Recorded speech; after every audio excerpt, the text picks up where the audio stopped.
Good morning and welcome back to my new blog.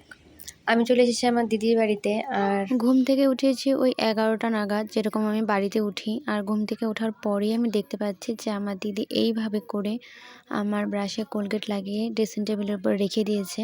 তো ঘুম থেকে উঠে আমি আগে ব্রাশ করে নিয়েছি, তারপর স্নান কিন্তু করিনি, অনেকটা পরে স্নান করেছি। তো তার মাঝখানে ভিডিও ক্লিপগুলো আর নেওয়া হয়নি। তো স্নান করার পর আমরা চলে গিয়েছিলাম জলপাই মাখা করতে। আর জলপাই মাখা করতে যাচ্ছি আমার দিদির বড় জায়ের বাড়ি।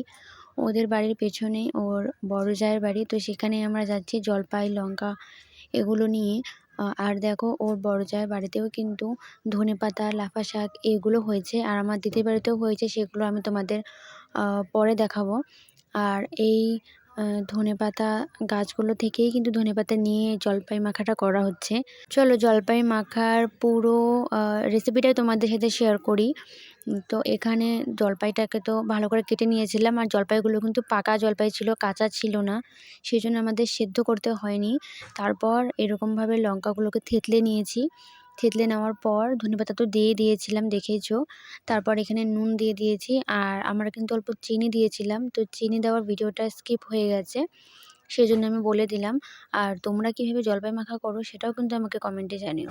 তারপর সব কিছু এক জায়গায় করে ভালো করে মেখে নিলেই কিন্তু আমাদের জলপাই মাখা একেবারে রেডি। আর এই দেখো কতজন বসেছে এখানে জলপাই মাখা খেতে।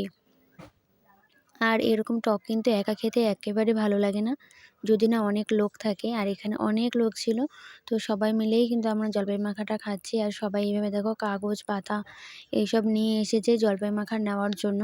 তো সবাইকে অল্প অল্প করে দিয়ে দিয়েছিলাম। আর তারপরে আমি নিজেও কিছুটা নিয়ে বসে গেছি খেতেই। তো চলো আজকের ব্লগটা এই পর্যন্তই। ভালো লাগে লাইক করে দিও। টাটা।